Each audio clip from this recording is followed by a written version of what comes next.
5 राज्यों में होने वाले विधानसभा चुनाव की आज शुरुआत हो चुकी है। छत्तीसगढ़ और मिजोरम में पहले चरण के लिए आज यानी 7 नवंबर को मतदान संपन्न हुआ। छत्तीसगढ़ में 20 सीटों पर पहले चरण के लिए मतदान हुआ। छत्तीसगढ़ में जिन सीटों पर वोट डाले गए हैं उनमें नक्सल प्रभावित बस्तर संभाग की 12 और राजनांदगांव की 8 सीटें शामिल हैं। निर्वाचन पदाधिकारी कार्यालय से मिली जानकारी के मुताबिक 20 सीटों पर शाम 5 बजे तक 70.87% मतदान हुआ। सबसे ज्यादा मतदान कोंडागांव में हुआ, जबकि सबसे कम मतदान बीजापुर में हुआ।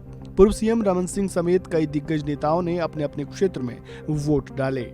वहीं छत्तीसगढ़ में पहले चरण के लिए मतदान संपन्न होने के बाद पूर्व सीएम और बीजेपी नेता रमन सिंह की प्रतिक्रिया भी सामने आई है। रमन सिंह ने बड़ा दावा करते हुए कहा कि जिन 20 सीटों पर मतदान हुआ है उनमें से 14 सीटें बीजेपी जीत रही है।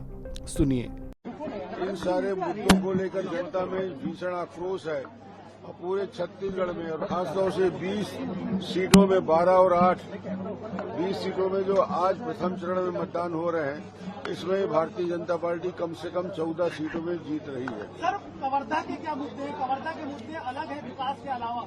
कवर्धा के इश्यू अलग रहते ही हैं और कवर्धा में स्थानीय मुद्दों पे काफी जोर रहा है। स्थानीय लोगों की नाराजगी रही है। तुष्टीकरण की राजनीति को लेकर यहाँ पे काफी आक्रोश रहा है। झंडे को कुचलने के मुद्दे को लेकर भी काफी नाराजगी रही है। तो लोकल इशू अलग अलग यहाँ पे काफी है।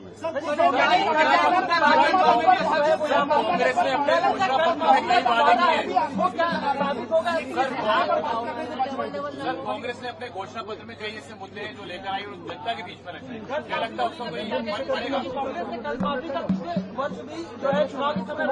कर्जा माफी का वादा किया था, मगर हर 5 साल में कर्जा माफी की स्थिति क्यों आ रही है? हमने कर्जा माफी के बदले में किसानों को आर्थिक मजबूती लाने के लिए 4,500 करोड़ का 2 साल का बोनस दिया है। उससे किसान की स्थिति मजबूत होगी। इसके लिए हमने कार्य योजना बनाई। बाकी धान की कीमत हम उनसे ज्यादा दे रहे हैं। एक किस्त में धान का पूरा चारों बोनस हम दे रहे हैं।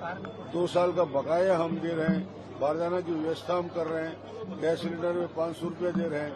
12,000 हमारी बहनों को जो शादीशुदा है उनको 12,000 रुपया वार्षिक दे रहे हैं। इस मजदूरों के लिए 10,000 रुपया का सालाना पैसा देने का योजना है। और डेवलपमेंट हमारी प्राथमिकता है। ट्राइबल क्षेत्र में हमने बड़ी घोषणा की है। खासतौर से तेंदुपट्टा तोड़ने के लिए बोनस की व्यवस्था, तेंदुपट्टा तोड़ने वालों के लिए बेहतर व्यवस्था करने का।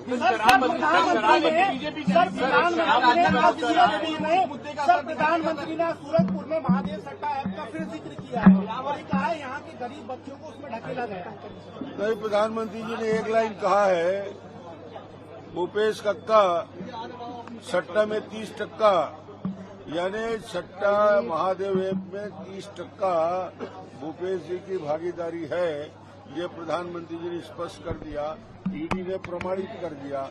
508 करोड़ का मनी ट्रांजैक्शन साफ दिखता है। तो भ्रष्टाचार का इससे बड़ा आरोप क्या हो सकता है कि भूपेश कक्का 30% सट्टा खिलाने के लिए? ये बहुत बड़ी बात है।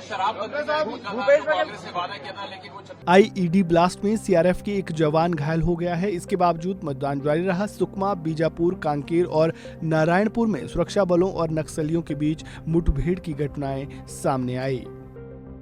इस खबर में फिलहाल इतना ही। ताजा अपडेट के लिए बने रहें वन इंडिया हिंदी के साथ।